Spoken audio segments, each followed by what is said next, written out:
marathon. I was with my dad and we were running up the last big hill of the race. I'd hit the wall in a big way. The first few miles had flown by, but now my legs were screaming at me and I felt as though I barely had enough energy to run the next step, let alone another 6 miles. The incline stretched out in front of us and I concentrated on just putting my head down and trying to put one foot in front of the other, so ready for that finish line. Just then, I heard somebody shout my name. A man I didn't know caught up with us and ran level with my dad and I for a few moments. He started talking. "I just recognised your blue headband. I thought you'd be a bit faster than this, to be honest." It was October 2016, a few months after I'd finished what I think we could safely call my big adventure, with a capital B and a capital A. I had run 5,000 miles around the coast of Great Britain, self-supported and carrying my kit on my back. I was the first woman and at just 24 when I finished, the youngest person to do this journey. My adventure had taken me 10 months, running up to 40 miles per day and sleeping in a combination of a tiny tent and the homes of more than 200 complete strangers. I'd shared my journey via daily video diaries where I was wearing that infamous blue headband in almost every one. And there were amazing moments to share. The feeling of euphoria when you got to run back down a hill you just dragged yourself up and it felt like flying. The utter joy of a sunny day after a week of solid rain. But there were hard moments too, and I tried to be honest in my diaries about those bits as well. I told people when I was wanting to give up, when I was sitting on a grass verge crying and calling my mum and saying I wanted to come home. I tried to be honest about all of it. But still, people seem to get the wrong idea about my athletic abilities. If I could run 5,000 miles with a heavy backpack, carrying all my own clothes, camping kit, daily food and water, surely I could knock out a meagre marathon with no effort, I presume they thought. But here's the thing.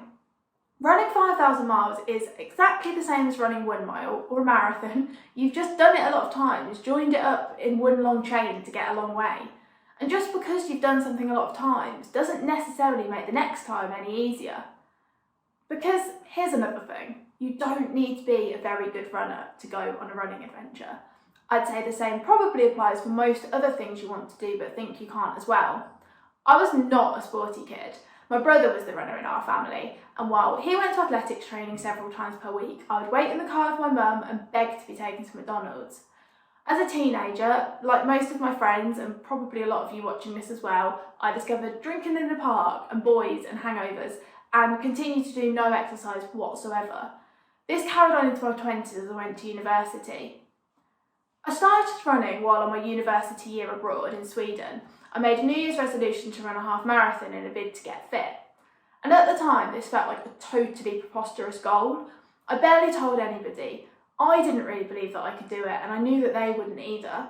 The idea of running for potentially 2 whole hours without stopping. I'd barely ever even walked for that long.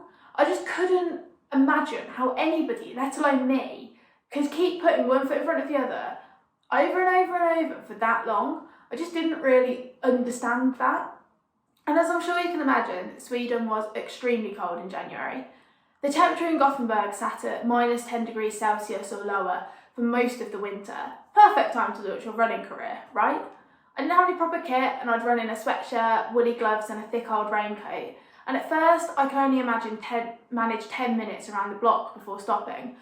I couldn't run any further than that. My lungs would be burning and my hands would be shaking trying to get the key in the door, unable to take in enough oxygen. I simply couldn't run any further. But slowly I made progress. I started running for longer and the number of minutes crept up. 15, then 20, then eventually 30. And I just remember thinking that was so incredible. I had run for 30 whole minutes. It felt like such a milestone. And the following autumn I ran that half marathon. After my initial bout of enthusiasm, I have to admit that my training had waned a bit and I'd barely run in the weeks and months leading up to the race. It showed. It was a painful experience, but I got around. I ran that half marathon without stopping or walking, and in doing so, I achieved something that I really hadn't believed I could. From then on, I was hooked. Not on running necessarily, but on this feeling of something totally impossible becoming possible. I couldn't run for 30 minutes and then I could. I couldn't run for 2 hours and then I could. And it's really not often you get to so tangibly and so quickly alter the realms of possibility, or at least of what you believe to be possible for yourself. It was a really addictive feeling. I soon signed up for my first full marathon, high on that feeling. I was raising money for charity, and to boost fundraising, I dressed as a purple Crayola crayon. I'm not being dramatic when I say that it was one of the worst days of my life. It turns out you can't blag a full marathon in quite the same way as you can a half. I walked and cried for the whole of the last 8 miles when I felt like I simply didn't have any more running in me. And a small child heckled me as the crying crayon as I shuffled past sobbing. I crossed the finish line in well over 5 hours, and I couldn't really walk for a week afterwards. But something I liked about running was how black and white it is. There are no shortcuts, and that was something that really appealed to me. Although I'm not necessarily thrilled to admit it, I'd always been kind of a do the bare minimum sort of person.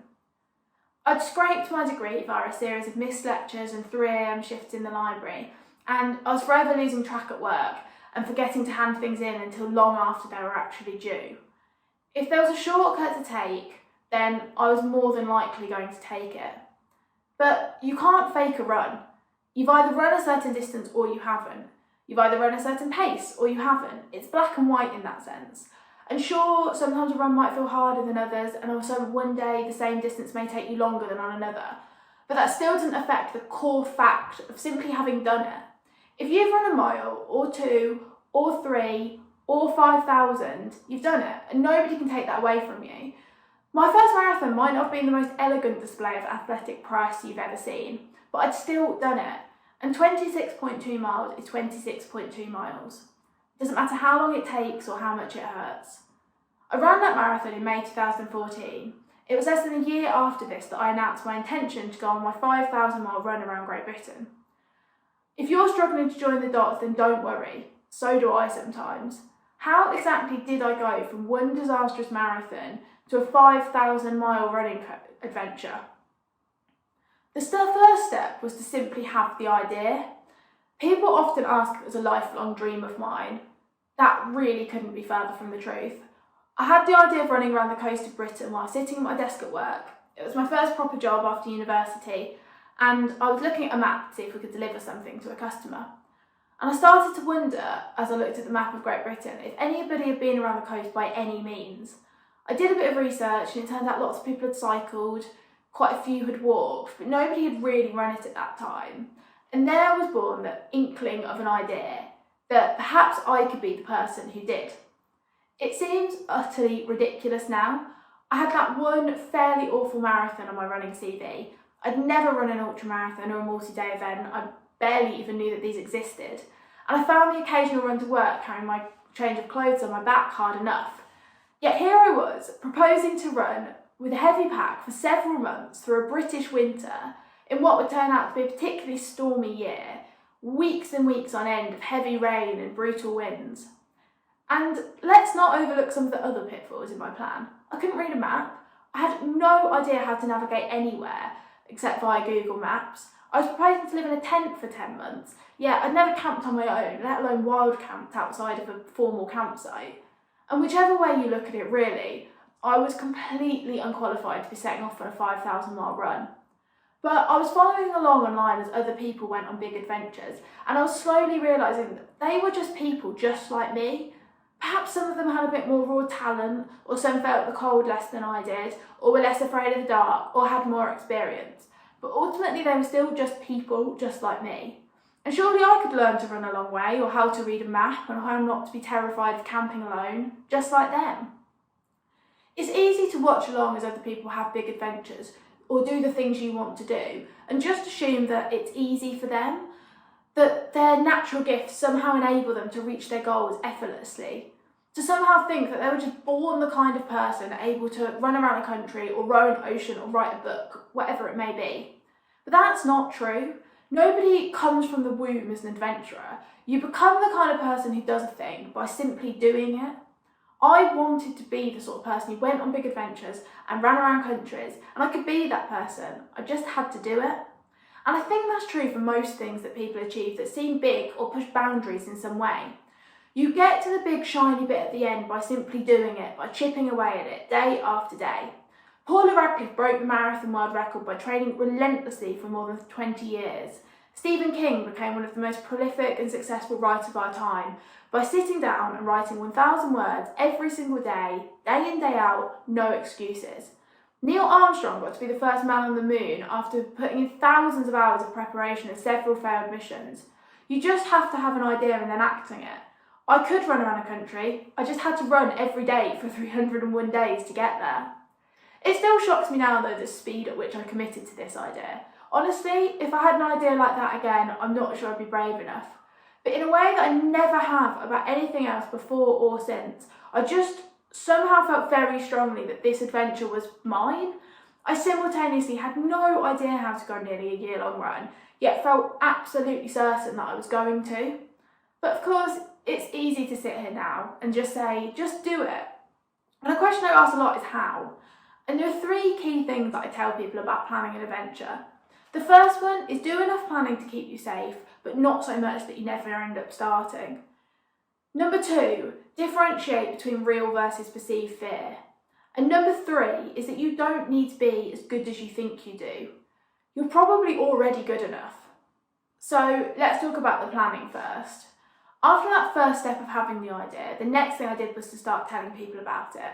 Unsurprisingly, and we can't really blame them given things like the crying crayon incident and my inability to commit to training for anything, none of my friends or family really had a huge amount of faith in me. I told my best friends in the pub garden at the end of a night out, and I'm sure it'll always go down as one of my weirder drunken confessions. But that's okay. It doesn't really matter if anybody believes in you or not. Once I told my friends and family it was time to start actually planning, I bought a new notebook and I kept sitting down with a fresh page of it open, but I was never really sure what was meant to be planning.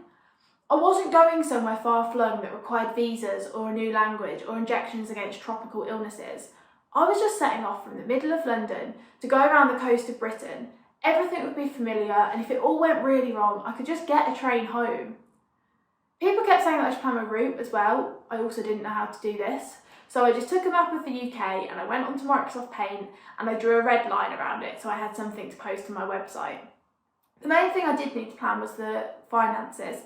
I was planning to camp most of the time to save costs.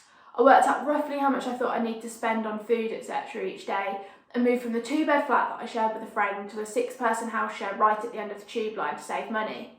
I applied for and won an adventure grant and also managed to get some sponsorship money from the company who I worked for at the time. And I just hoped that would be enough. And that was genuinely it in terms of planning, and that's okay. What you need to do will depend a lot on where you're going, the type of trip you're planning. I don't want to tell you to go off and do something being totally unprepared. I don't think you should. But don't worry about things unnecessarily just because you think that you should. If you need to sort out a visa, sort it out. If you're going running around England, it's so easy to get bogged down in planning something that you end up talking yourself out of doing it. When I originally had this idea, I thought I'd maybe do it in a few years' time. But somebody suggested that I should go sooner, in 6 months, and it was the best advice I got given. If I'd given myself longer, I'm really not sure that I ever would have ended up going. So much of achieving these big goals is simply having enough belief in yourself to get to the start line, and that very quickly wanes. Although the outside it looked like I was unprepared, I think ignorance was bliss, to be honest. And of course, you can't always have a dream and set off tomorrow. Like I said, I don't want to encourage you to go off and be unprepared, but just go as soon as you possibly can. If I'd waited a year or 2 or longer, I wouldn't have spent that time doing any useful preparation. I simply would have spent it thinking of more things to be scared of, more reasons not to go. And who knows, that probably would have been enough to stop me ever setting off at all. Which leads me on to my second tip about fear. Another question I get asked a lot is, weren't you scared? But you need to differentiate between real versus perceived fear. Sure, it might feel kind of scary to be running along in remote places alone and imagining serial killers lurking behind every bush. But in reality, I was much more likely to come to harm walking back to my flat late at night in London. And statistics show that if you are ever attacked, the chances are much higher that you know your attacker than that it's a complete stranger. By barely seeing anybody I knew for 10 months, I was actually statistically quite a lot safer. So that just leaves my third piece of advice, which is that you probably don't need to be as good as you think you do. Hopefully the stories I've told you so far have done a good job of illustrating my lack of any real kind of running talent or experience. But I do truly believe that you don't need to be as good as you think you do. And for longer physical adventures, you probably don't need to do as much training as you think you do either. I signed up for a 100-kilometre race that fell 6 weeks before my November the 1st start date, the idea being that if I trained for that, I'd surely be fine to finish my big adventure. But life got in the way, the training didn't happen once again, and I ended up pulling out of that race 26 miles into it, more than 35 miles from the finish line, crying in a graveyard where the checkpoint was. If you can't be bothered to train for this one race, a friend asked, how do you think you're going to run around a country? And I'll admit it didn't bode well. But I didn't need to be in shape to run 5,000 miles on day one of my adventure, or 6 weeks before it. I didn't need to have the knowledge or the skills or the fitness to propel me around the full 10 months at that stage. I just needed to be standing on that start line, ready and able to run that first mile. Then I needed to be able to run another mile, then another. And it didn't really matter how long they took. Eventually they'd all stack up, linking in one chain, and I'd be home. And I think that this is a mistake we make often. We look at a challenge or a goal and we wonder if we can accomplish it in its entirety, right there and then, from where we're sitting at that very moment. And honestly, the answer is probably no most of the time. But I recently listened to an interview about long-term sobriety on the Cole Antoinette's podcast, and they talked about this idea that you don't need to be strong enough on day one to get to year 10. And I think that's probably true for pretty much anything. On day one, you only need to be strong enough to get through day one. The rest you can figure out later. You just need to be able to run the first mile.